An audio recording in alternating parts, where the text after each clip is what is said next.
Olá, hoje eu quero abrir o programa falando sobre um evento que o povo de Israel passou e que tem a ver com um símbolo.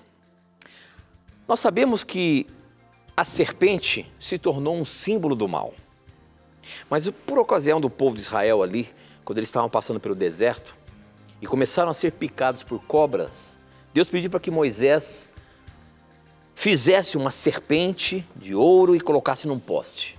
E quem olhasse para aquela serpente seria curado. Por que Deus utilizou deste animal como um símbolo de cura? Uma vez que se sabia que a serpente tinha sido estabelecido como um símbolo do mal. Qual o propósito que foi dado nessa ocasião aqui para que se usasse este animal? Esta e muitas outras questões você vai acompanhar agora, pois está no ar, na mira da verdade.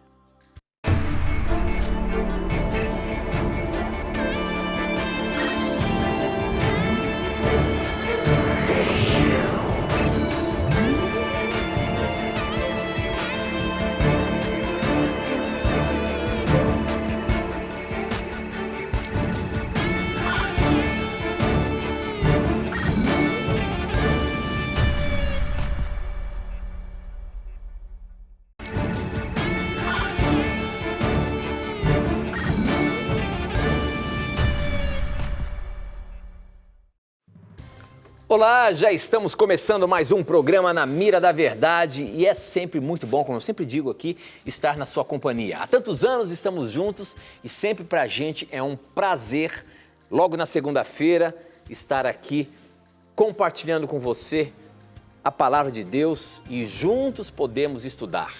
Você sabe, esse é um programa de perguntas e respostas bíblicas, as dúvidas que você possa se deparar aí ao estudar a Bíblia, ao ler a Bíblia ou ao ouvir falar sobre a Bíblia, você pode mandar para a gente aqui e nós vamos dar a resposta baseando-se na palavra de Deus. E quem é que dá essa resposta baseada na palavra de Deus? É ele que tem estudado muito para poder atender a todas as perguntas que chegam aqui. Professor Leandro Quadros. E aí, professor, tudo bem? Tudo bem, Tito, graças a Deus, tudo bem. Eu quero, Tito, começar o programa rapidamente mandando um abraço para uma família querida que está morando aqui em Jacareí. São pessoas novas convertidas, não novas convertidas, já eram, né? Mas conheceram verdades a mais e hoje congregam conosco, né?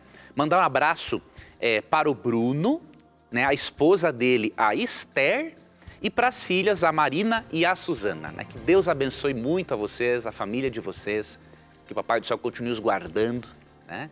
E obrigado, mais uma vez também ao nosso telespectador e à nossa telespectadora pelo carinho para o nosso programa.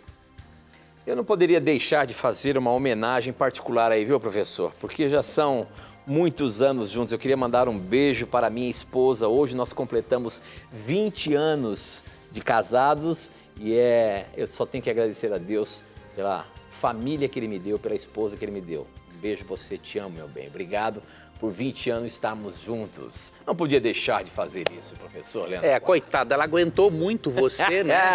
Tem que agradecer, tem que orar por ela, né? Tu conhece, sabe como ela é feliz, meu amigo. Muito bem, muito bem. Muito bem, começamos o programa de hoje, um assunto bastante interessante. Parece que é controverso, porque quando se fala de serpente, quando se pensa numa cobra, numa serpente, logo você é reportado ao Éden, quando Satanás usa esse animal para trazer o pecado para a humanidade. E ele se tornou um símbolo do mal. Porém, nós temos um texto aqui que o povo de Israel acabou utilizando este símbolo para a cura do que estava acontecendo ali com o povo, sendo picado por serpentes. Essa pergunta quem mandou foi a Laudemir da Rosa. Obrigado pela sua participação. Ela é lá de Joinville, Santa Catarina, e ela pergunta que ela teve uma dúvida. Moisés levantou um cajado ou a imagem de uma serpente, né, de metal, para curar as picadas das pessoas que estavam passando ali. E o povo pediu para que Deus os curasse, né? E Deus então pediu para que eles fizessem essa serpente. Ora, se a serpente é um símbolo do mal, por que Deus utilizou dessa imagem para curar as pessoas? Como entender isso, professor? Muito interessante este relato aqui em Números 21, eu vou ler aqui, Tito, do versos 4 a 9, e mostrar uma coisa que aparentemente é contraditória, né? Como que um símbolo do mal foi utilizado por Deus, né? Para ajudar o povo de Israel. E mais ainda, Jesus em João 3, 14 e 15, ele acaba utilizando aquela serpente de bronze como um símbolo dele. Para piorar a situação, entre aspas, não é? Então vamos analisar isso aqui brevemente para você perceber que não há uma contradição aqui lógica e nem teológica, tá? Então primeiro, Números 21, 4 a 9 diz assim: Então partiram do Monte Or, pelo caminho do Mar Vermelho, a rodear a terra de Edom. Porém o povo se tornou impaciente no caminho. E o povo falou contra Deus e contra Moisés. Ou seja, essa nova geração de israelitas começou também a se revoltar contra Deus, que tudo fazia por eles e cuidava deles. E o povo falou contra Deus e contra Moisés: Por que nos fizestes subir do Egito para que morramos nesse deserto onde não há pão nem água? E a nossa alma tem fastio deste pão vil. Olha que coisa grave. Além de eles dizerem que era melhor serem escravos no Egito do que estarem com Deus, o maná, que é um pão que Deus mandava de forma sobrenatural do céu, eles chamaram de coisa vil. Então eles eram muito maldosos, ingratos na verdade também, né?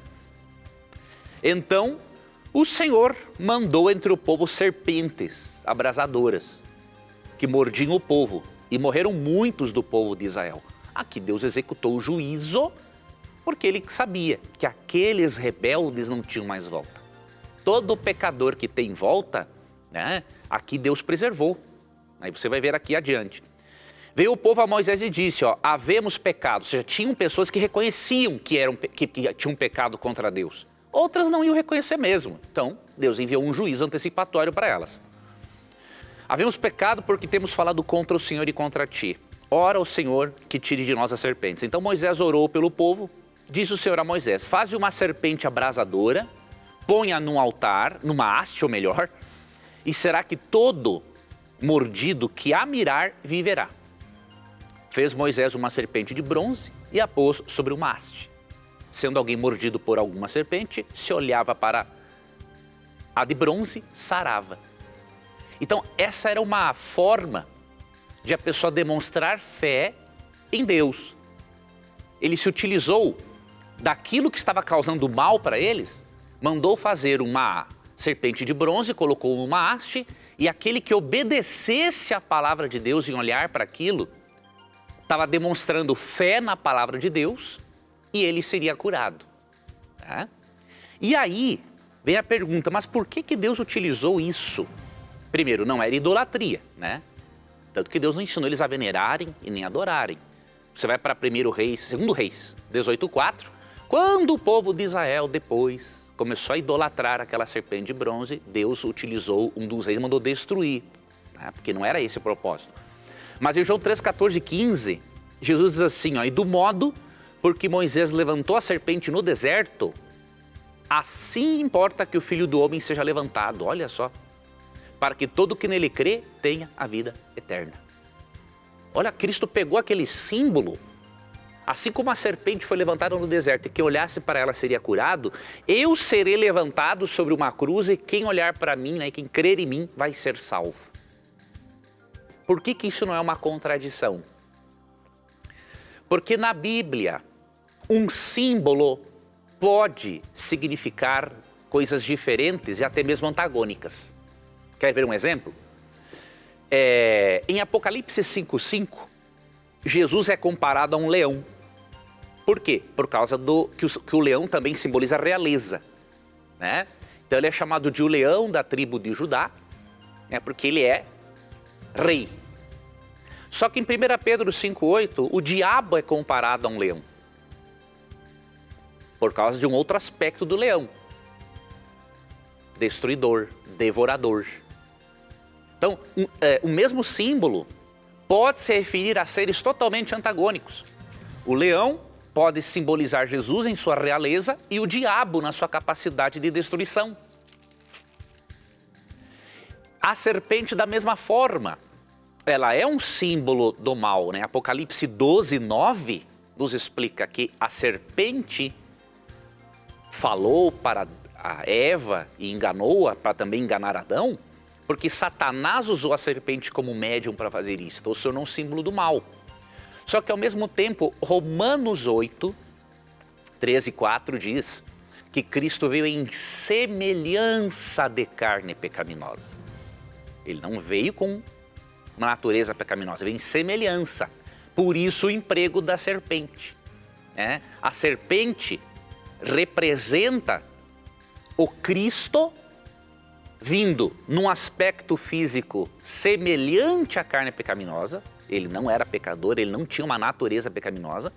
Então representa o Cristo encarnado que fisicamente veio com a natureza de Adão depois da queda. Mas a natureza de Adão antes da queda estava dentro dele. Né? Cristo não tinha nenhum vestígio de pecado, como diz Hebreus 7,26, que Cristo era santo, inculpável, imaculado. Ou seja, você não pode dizer isso de alguém que tenha uma natureza pecaminosa. Tá?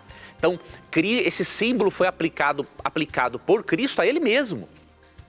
Por quê? Porque como Cristo não veio com o corpo perfeito de Adão antes da queda, né? Ele veio com uma natureza perfeita, porém com o corpo imperfeito, né? Então, utilizou-se desse símbolo para destacar esse aspecto, né? De que o perfeito Cristo veio em sua natureza e em sua essência, no aspecto físico veio de forma imperfeita. Então veja, não é uma contradição, simplesmente foi uma forma didática de Deus ensinar o povo de que eles deveriam crer na palavra dele para serem curados, e da mesma forma, quem crer em Jesus, olhar para ele e crer no que Deus diz de que Cristo é o Salvador, essa pessoa será salva. Então, um mesmo símbolo na Bíblia pode se referir a seres totalmente antagônicos, depende do contexto, né? Então, se você vê o contexto, você identifica se é uma referência a Cristo, a Satanás, se é uma referência a algo bom, a algo ruim. Por isso que é importante, não é? É o estudo contextual da Bíblia. Não posso só fazer um estudo gramatical.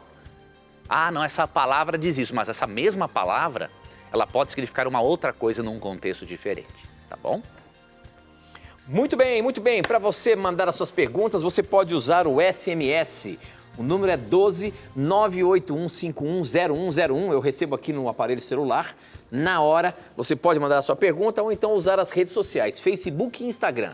No Facebook, namiradaverdade.nt, no Instagram, @namiradaverdade. Participe, mande as suas dúvidas pra gente. Eu tenho uma pergunta que chegou aqui, professor. Eu sempre digo, né, que eu gosto quando vem perguntas de jovenzinhos, de crianças que estão acompanhando o programa. Tem uma pergunta aqui do Davi, ele tem 10 anos.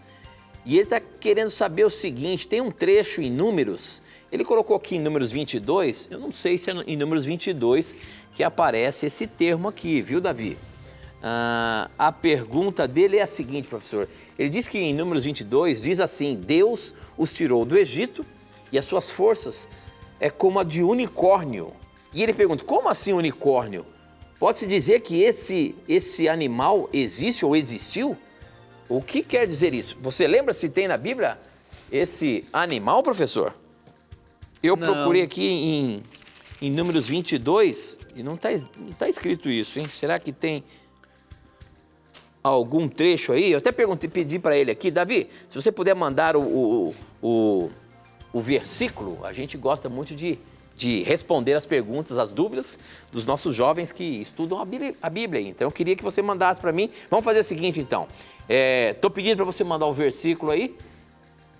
Como que é? Opa, olha, a produção achou aqui, ó. Eles me falaram aqui, 23, 22, deixa eu ver se é isso. Deus os tirou do Egito, ele tem a força de um... Na minha versão está em outra... Está dizendo outra coisa. A força de um touro selvagem. Será que tem alguma versão que fala unicórnio, professor? Eu já ouvi, Tito, realmente, eu não tinha lembrado, de uma versão... Eu vou procurar aqui, nas versões. Eu tenho aqui a Almeida atualizada e ela está boi selvagem, tá? Mas eu já ouvi falar de versões que realmente trazia a palavra unicórnio, uma coisa que não tem nada a ver, né? Eu vou pegar aqui a Teb... para nós compararmos, Porque o que acontece? Por isso que é bom nós termos mais de uma versão da Bíblia, né? Caso nós não saibamos, né? O hebraico, o grego, porque há tradutores que eles pegam melhor o sentido de um texto do que outros. E não é porque os outros foram mal intencionados, é que tem alguns termos bíblicos, né? Que não tem uma equivalência no português.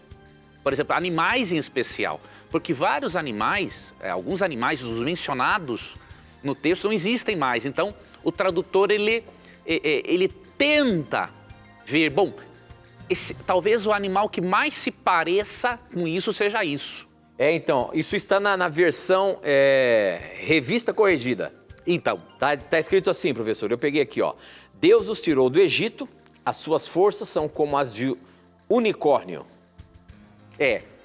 A versão, por isso que a Almeida corrigiu isso, né?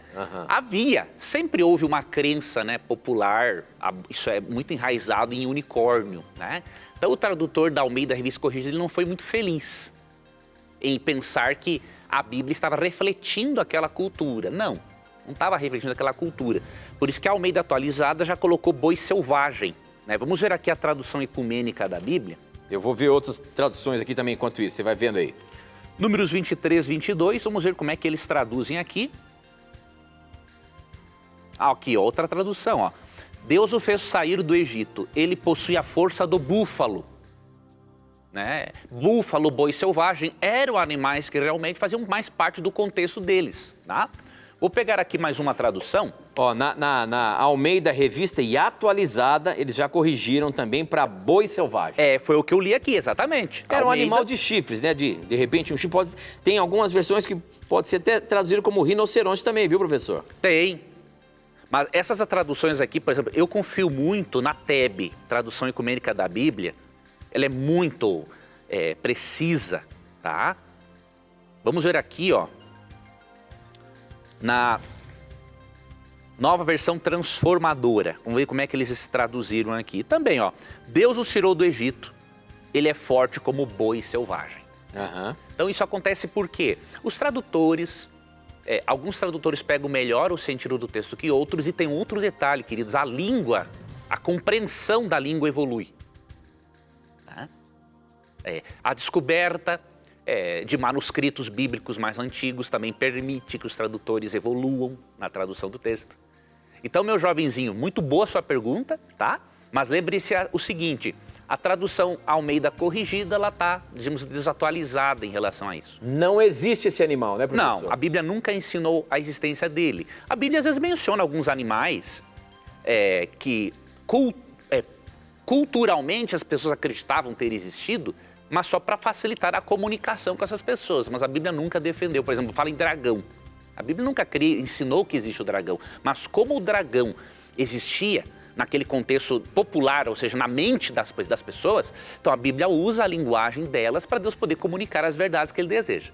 No caso do unicórnio, realmente não é uma tradução feliz, por isso que as traduções mais modernas já corrigiram este equívoco. Muito bem, vai participando aí, o programa está apenas começando, você pode mandar as suas perguntas por SMS, pelo Facebook, pelo Instagram. Lá no Instagram e no Facebook tem um videozinho que eu posto antes de começar o programa para você mandar suas perguntas. E eu já vou sempre aqui pescando mais perguntas, então aproveita aí, mande as suas perguntas. Nós temos que ir para o intervalo, mas eu já quero deixar em aberto aqui a pergunta que chegou aqui pelo Instagram. Eu gostaria de saber onde está escrito na Bíblia que Jesus é um anjo. Será que está escrito isso na Bíblia? Jesus é um anjo? Sai daí não, a gente volta já já.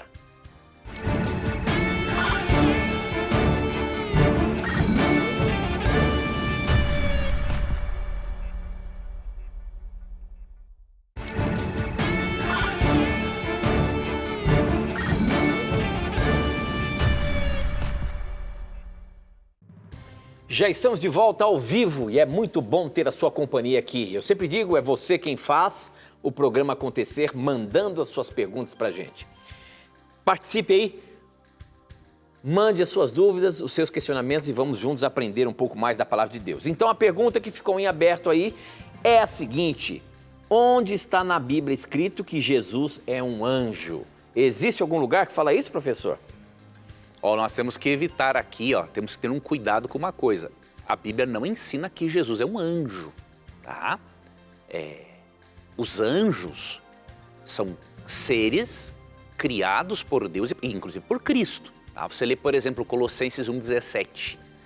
Ali é dito que em Cristo tudo no universo subsiste, ou seja, tudo que tem vida no universo tem vida porque Cristo deu essa vida, juntamente com Deus Pai e o Espírito Santo. Tanto que em Atos 3,15 Cristo é chamado de autor da vida. E em Hebreus 1, 1 a 3, João 1, 1 a 3 e 14, Colossenses 2, 8 e 9, Jesus é Deus, no mais pleno sentido do termo. Tá? Então, primeiramente, Cristo não é um ser criado. Como que o autor da vida pode ser criado? Não tem como.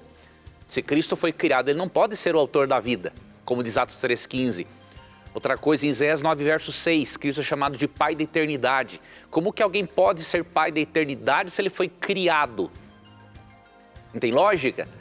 Em Apocalipse 1, 17 e 18, Cristo diz assim, eu sou o primeiro e o último, assim como Jeová, diríamos assim, o Yahweh, diz isso em Isaías 44, 6. Então, quem é o primeiro e o último? Ele é eterno, não tem como ter sido criado. Agora, em certos momentos, mesmo Jesus sendo Deus, ele é chamado, não por ser criatura, mas eu vou explicar o motivo. Ele é chamado de anjo do Senhor. Mas por quê? Veja, a palavra anjo, o termo, né, anjo no grego, angelos, quer dizer mensageiro. Né? Então, por exemplo, um anjo, um mensageiro pode ser um ser celestial criado ou pode ser um ser celestial não criado. Como Cristo é aquele que representa a divindade, foi ele que encarnou, ele que entrou mesmo na história humana, transformando-se num ser divino humano. Então, Cristo ele é o mensageiro, o ângelos, diríamos assim, o mensageiro da Trindade à divindade, da Trindade à humanidade. Então, por isso que ele é chamado de anjo do Senhor, ele é o mensageiro direto de Deus Pai, que representa também o Espírito, e ele, por ser o criador dos anjos, ele é o comandante, diríamos assim, dos anjos, né, na luta contra o mal. Aí você vai em Êxodo 3 e você vê que realmente o termo anjo do Senhor é uma referência ao próprio Deus, que neste caso é a segunda pessoa da divindade. Então veja, por exemplo, aqui Êxodo 3, ó. A partir do verso 1, apacentava Moisés o rebanho de Jetro, seu sogro, sacerdote de Midian. E levando o rebanho para o lado ocidental do deserto, chegou ao monte de Deus, a Horebe. Apareceu-lhe o anjo do Senhor numa chama de fogo no meio de uma sarça. Moisés olhou e eis que a sarça ardia, um arbusto, não é? No fogo, e a sarça não se consumia. Então disse consigo mesmo, irei para lá e verei essa grande maravilha. Por que a sarça não se queima? Então, quem que o texto diz que apareceu para Moisés nesta sarça, ou nesse arbusto que queimava, mas não se consumia? O anjo do Senhor, né? Agora no verso 4, ó, vendo o Senhor, olha só, anjo do Senhor, daí vem Senhor. Vendo o Senhor que ele se voltava para ver, agora olha outro termo, Deus do meio da sarça. Olha, no verso anterior diz que o anjo do Senhor apareceu a Moisés na sarça. Depois diz que foi o Senhor e depois o próprio Deus. Né? Deus do meio da sarça chamou e disse, Moisés, Moisés. Ele respondeu, eis-me aqui. Deus continuou, não te achegues para cá. Tira as sandálias dos pés porque o lugar em que estás é terra santa. Se fosse uma criatura, jamais iria fazer isso. Né? Quem tornou o lugar santo com a sua presença foi Deus. E disse mais, eu sou, olha aqui, ó, se identificando como eu sou, como Cristo se identificou como eu sou em João 8, 54 a 58, né? Eu sou o Deus de teu pai, o Deus de Abraão, o Deus de Isaac e o Deus de Jacó. Moisés escondeu o rosto porque teme olhar para Deus. Então olha o intercâmbio de palavras. Aparece no mesmo, é o mesmo ser, anjo do Senhor, é chamado de Senhor e é chamado de Deus, é chamado de eu sou e Deus de Abraão, Isaac e Jacó. Então, Jesus Cristo é o anjo do Senhor no sentido de ser o mensageiro da divindade para a humanidade, mas ele não é um anjo no sentido de ser uma criatura. Muito bem, professor, muito bem. Só para avisar um pouquinho o nosso telespectador aí, o Facebook estava fora do ar, mas já está no ar aí, tá bom? Pode compartilhar o programa no Facebook com seus amigos para que mais e mais pessoas possam acompanhar, tá bom? O pessoal já está entrando aqui. Obrigado por você que já está entrando e mande as suas perguntas também aqui. Tem um videozinho mais abaixo onde você pode colocar as suas questões aí, tá bom? Como, por exemplo, essa que chegou aqui pelo nosso Facebook, é uma pergunta, professor, sobre um acontecimento aí na internet que estão, não é que estão dizendo, né? Tem isso na internet, é sobre a profecia de Ezequiel 47, onde diz ali que no Mar Morto, né, a água do rio que desce do templo de Jerusalém vai chegar lá no Mar Morto e vai começar a ter vida. E a gente sabe que ali no Mar Morto é uma região muito inóspita, muito sal, não tem vida ali. E existem já estudos, inclusive vídeos mostrando que está acontecendo isso que estava previsto na profecia de Ezequiel 47. Já pode-se ver em lagoas próximas ao Mar Morto ali a presença de animais, de peixes. O que quer dizer essa profecia de Ezequiel 47? Quem mandou foi o Lucas Vieira, professor, pelo Facebook. Vamos dar uma olhadinha lá, Lucas 47. Ô, Lucas, ó, Ezequiel 47. Veja, nós nunca devemos, queridos, estudar a Bíblia tirando um texto do seu contexto.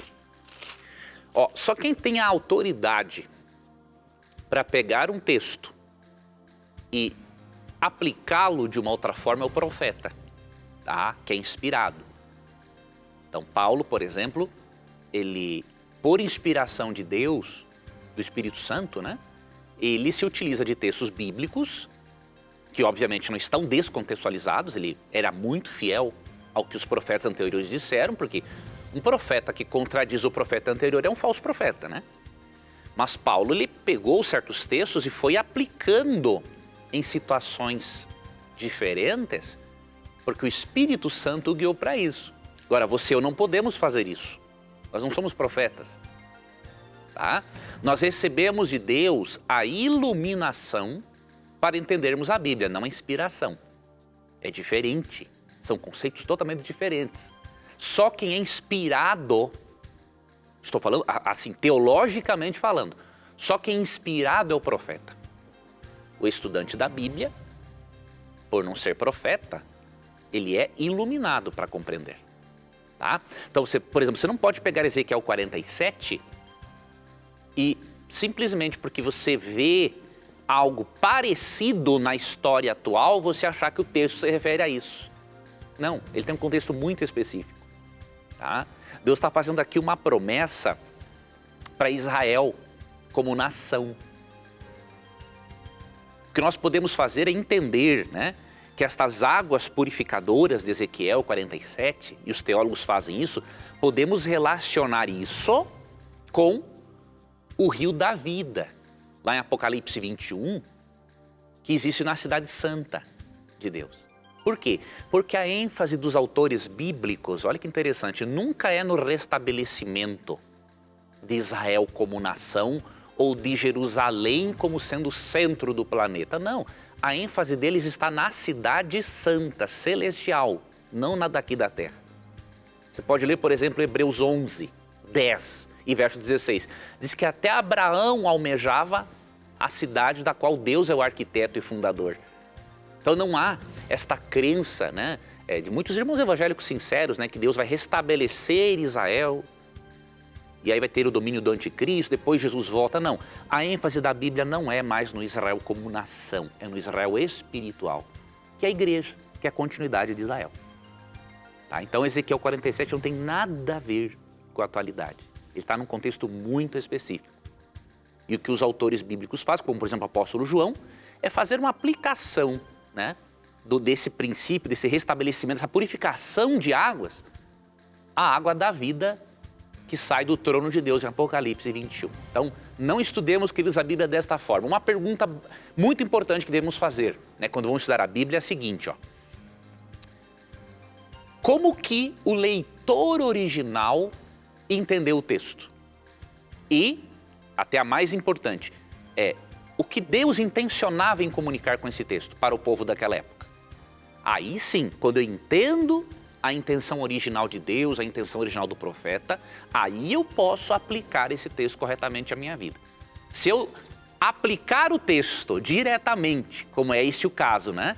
Sem primeiro entender a intenção do autor, aí eu faço uma bagunça interpretativa, a palavra de Deus não surte efeito na minha vida, porque eu estou colocando a minha própria interpretação e não a interpretação do autor inspirado, tá?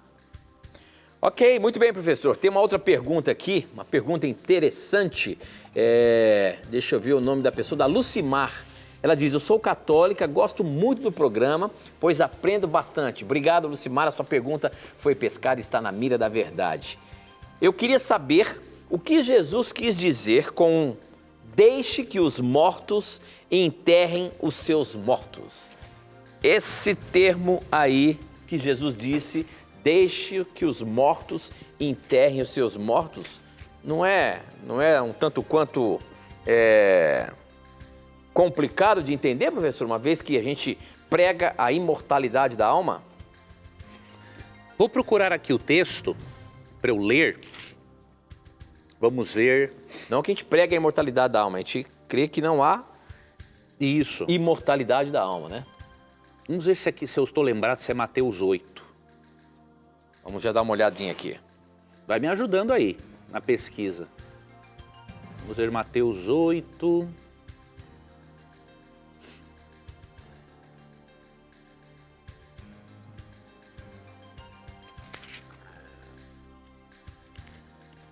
Não é Mateus 8, é um outro texto. Se eu não achar, eu explico e depois eu acho. Mateus 8, 22. Ah, 8, era 8, eu não estava achando o verso. Obrigado, Tito. 8, 22, isso mesmo. 8, 22. Aqui, ó.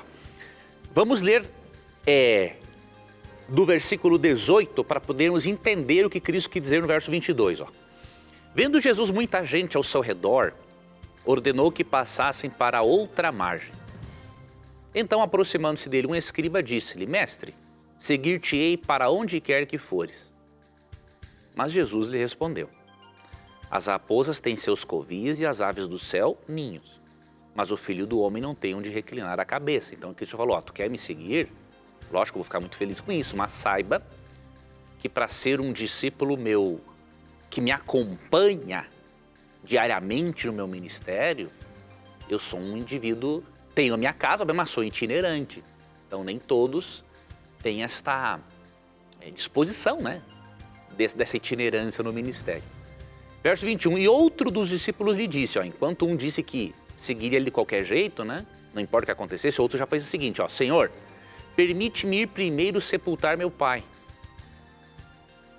Replicou-lhe, porém, Jesus, segue-me e deixa os mortos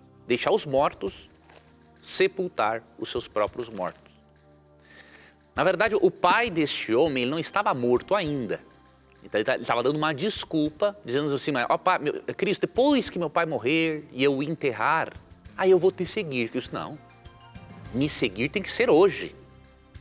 Não pode deixar para depois, porque se deixar para depois, você pode não ter outra oportunidade, você pode endurecer o coração, você pode morrer sem me aceitar. E aí quando ele fala, deixe que os mortos enterrem os seus mortos, um texto que vai ajudar nós a interpretarmos isso, é Efésios 2. Efésios 2, 4 a 6 e Efésios 2, 13 também, tá? Diz assim. Mas Deus, sendo rico em misericórdia, por causa do grande amor com que nos amou, e estando nós mortos em nossos delitos, nos deu vida juntamente com Cristo. Pela graça sois salvos. E juntamente com ele nos ressuscitou e nos fez assentar nos lugares celestiais em Cristo.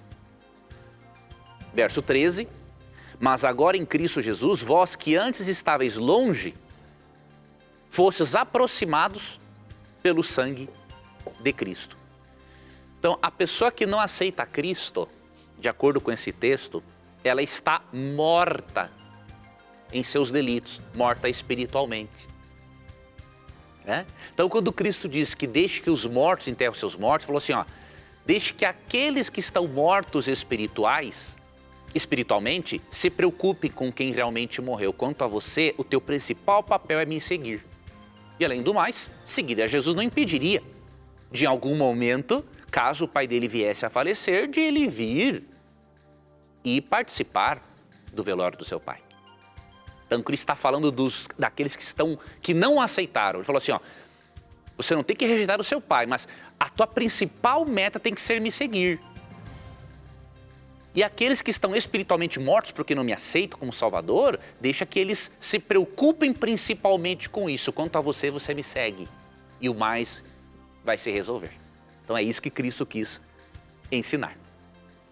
Muito bem, professor, temos que ir para o intervalo, mais um intervalinho, mas só que tem uma pergunta capciosa aqui que vai estar na sequência. Olha só o que o Jefferson de Belém mandou. Boa noite a todos, sou recente adventista, era da Assembleia de Deus, gosto muito do programa, parabéns. A minha pergunta é, se as 7 pragas do Apocalipse vão cair sobre os ímpios e não sobre os justos, como ficarão os cristãos que se acham justos guardando o domingo e não o sábado? Esses cristãos poderão ser atingidos por essas pragas como os ímpios? Não sai daí não, a gente volta já já.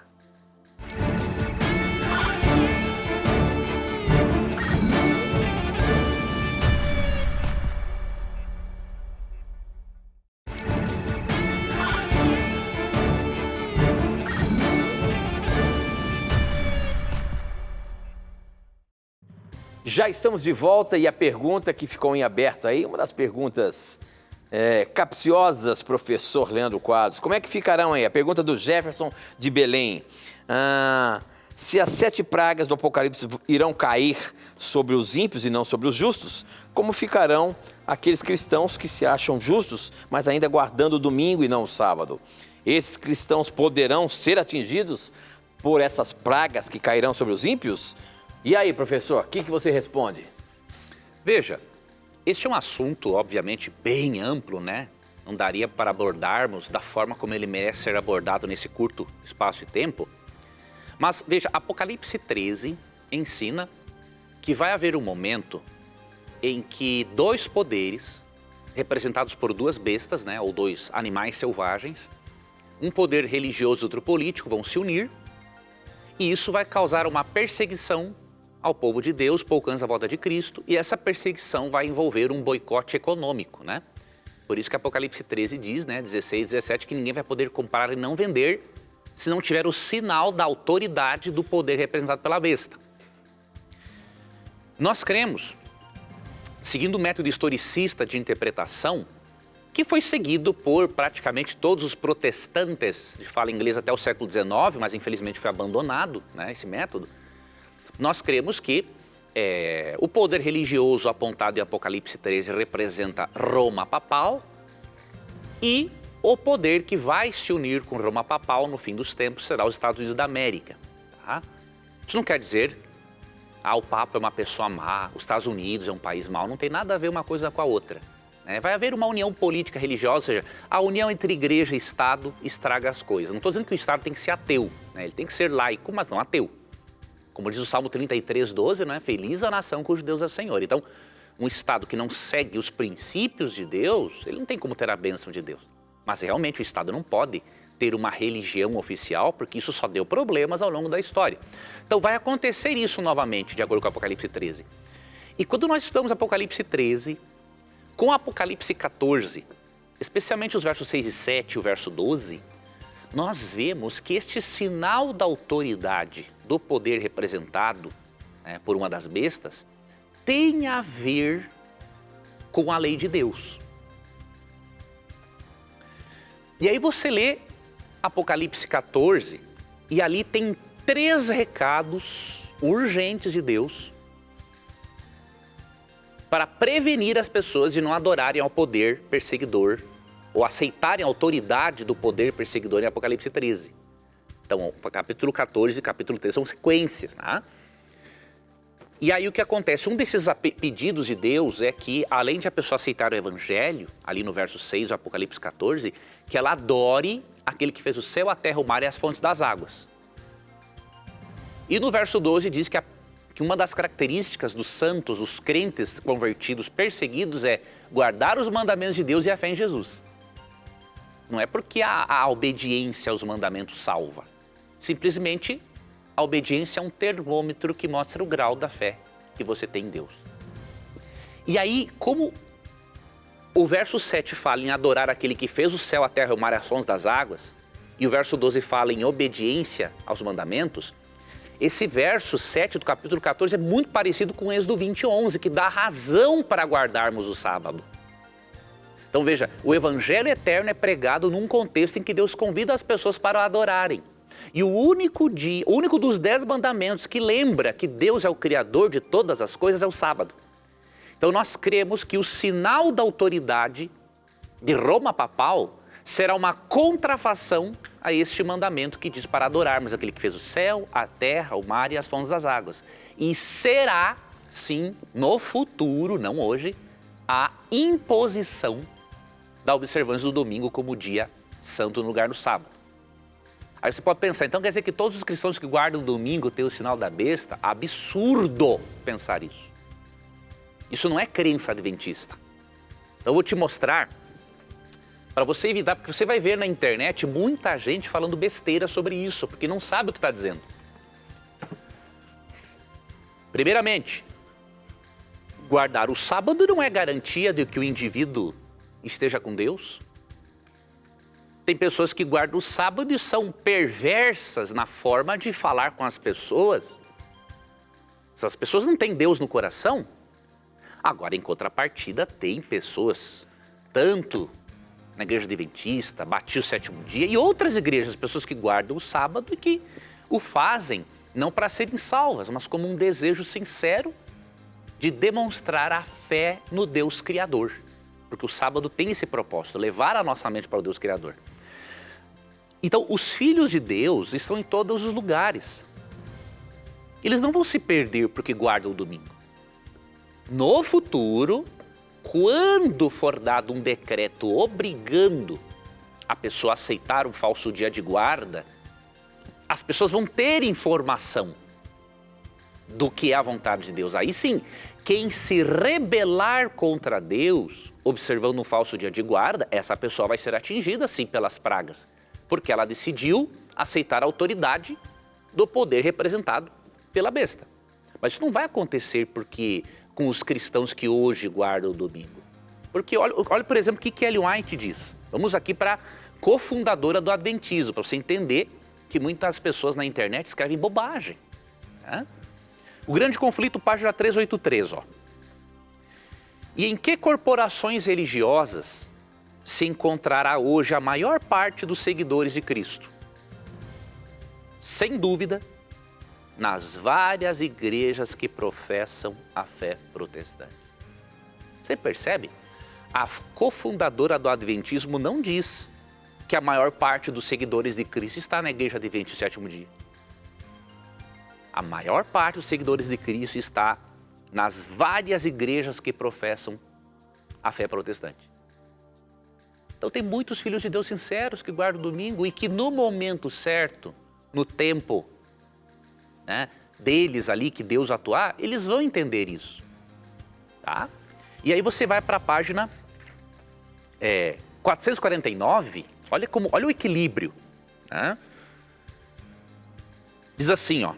Mas os cristãos das gerações passadas observaram o domingo, supondo que assim fazendo estavam a guardar o sábado bíblico. E hoje, ela está falando nos dias dela, né? E hoje também é a mesma coisa, ó. Existem verdadeiros cristãos em todas as igrejas, não excetuando a comunhão católica romana, ou seja, há verdadeiros cristãos tanto no meio protestante quanto no meio católico, tá? Que creem sinceramente ser o domingo o dia de repouso divinamente instituído. Deus aceita a autoridade, a sinceridade de propósito de tais pessoas e sua integridade. Ou seja, muitos descansaram no Senhor e não sabiam desse quarto mandamento. Vão ser salvos por quê? Porque a graça de Cristo completa o que falta na vida da pessoa. Agora vem a mensagem equilibrada, ó. Quando, porém, ou seja, isso não é hoje, a observância do domingo for imposta por lei e o mundo for esclarecido relativamente à obrigação do verdadeiro sábado, quem então transgredir o mandamento de Deus para obedecer a um preceito que não tem maior autoridade que a de Roma, honrará desta maneira ao papado mais do que a Deus. Prestará homenagem a Roma e ao poder que impõe a instituição que Roma ordenou. Adorará a besta e a sua imagem. Está aqui o equilíbrio. Isso é algo futuro. E quando as pessoas forem esclarecidas, o que acontece? Quando a pessoa é esclarecida e nega a verdade, ela está demonstrando simplesmente que ela não foi uma pessoa que realmente entregou seu coração a Cristo. Tá? Então é desta forma que devemos apresentar a interpretação historicista de Apocalipse 13 para avisarmos as pessoas de que vai acontecer algo no futuro, mas também para evitarmos exageros em dizer que quem guarda o domingo não é cristão. Isso é um absurdo, né? Muito bem, professor, muito bem. Nosso tempo está correndo. Eu tenho uma pergunta aqui, ela já foi pescada aqui, separada há vários programas e não teve chance de entrar. Hoje ela vai entrar. É a pergunta do Carlos Vinícius Lima. Carlos, a sua pergunta está no ar. A pergunta dele é a seguinte, professor.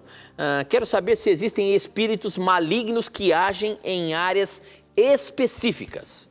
Quando eu leio a Bíblia, fico com a impressão de que existem. Em 1 Reis 22, 22 e 23, 2 Crônicas 18, 21 e 22, falam de espíritos mentirosos ou espíritos de mentira. Em Atos 16, relata que Paulo expulsou um espírito de adivinhação em uma moça. Em 2 Timóteo 1,7, relata que Deus não nos deu o espírito de medo. Em Lucas 13, fala de uma mulher que tinha um espírito de enfermidade. 4 exemplos aqui. Espírito de mentira, espírito de adivinhação, espírito de medo e espírito de enfermidade. Baseando nisso, dá para afirmar que existem espíritos malignos que agem em áreas específicas ou não?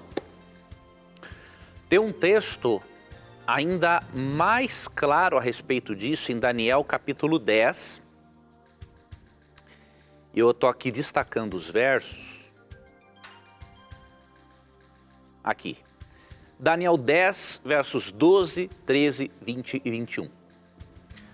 Aqui nesse texto, o anjo Gabriel foi enviado por Deus em resposta a uma oração de Daniel para explicar, para consolar Daniel em relação à situação do povo de Israel.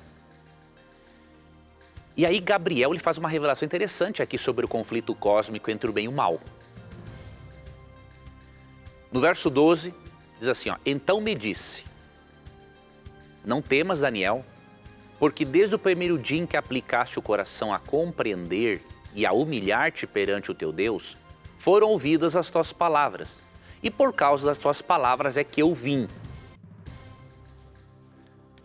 Então o anjo Gabriel diz, né, que por causa das orações de Daniel, Gabriel veio para falar com ele.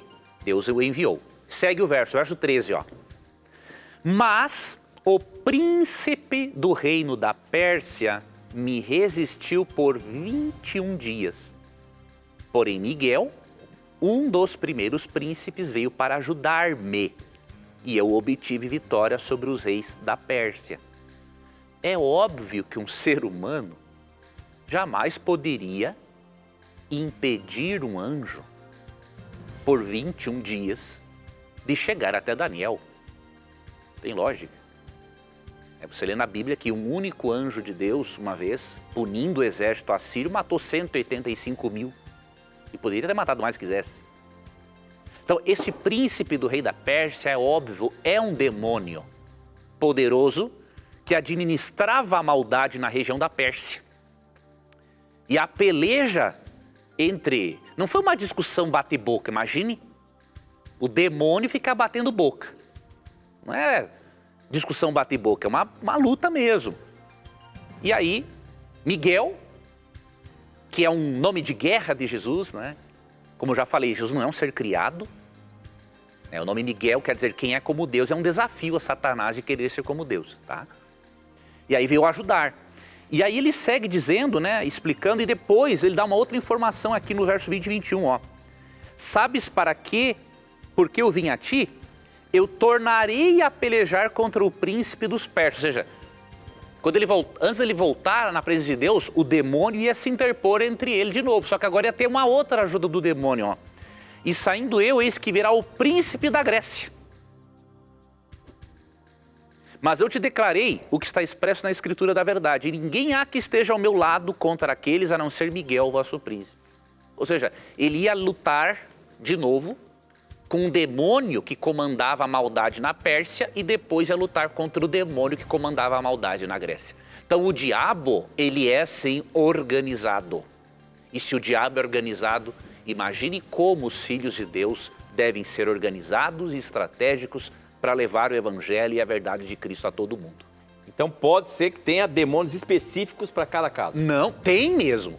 Tem, não pode ser. Tem demônios que administram regiões no mundo e Deus tem os seus anjos também para lutar e influenciar as pessoas para o bem. Então é uma guerra entre o bem e o mal que existe e isso é bem descrito na Bíblia. Muito bem, professor. Nosso tempo acabou, tinha muitas perguntas para nós colocarmos aqui ainda, perguntas até por vídeo, mas vai ficar para o próximo programa. Não desanime, continue mandando suas questões aqui para o Na Mira da Verdade. A gente se encontra semana que vem, se Deus quiser. Se Deus quiser, Tito, Deus te abençoe, Deus abençoe a você, telespectador e telespectadora. E não esqueça que sempre que você tiver a coragem de perguntar, somente a Bíblia terá a coragem de lhe responder. E aqui, como eu sempre digo, você já sabe, as suas dúvidas e os seus questionamentos sempre estão na mira da verdade. Até o nosso próximo encontro. Tchau.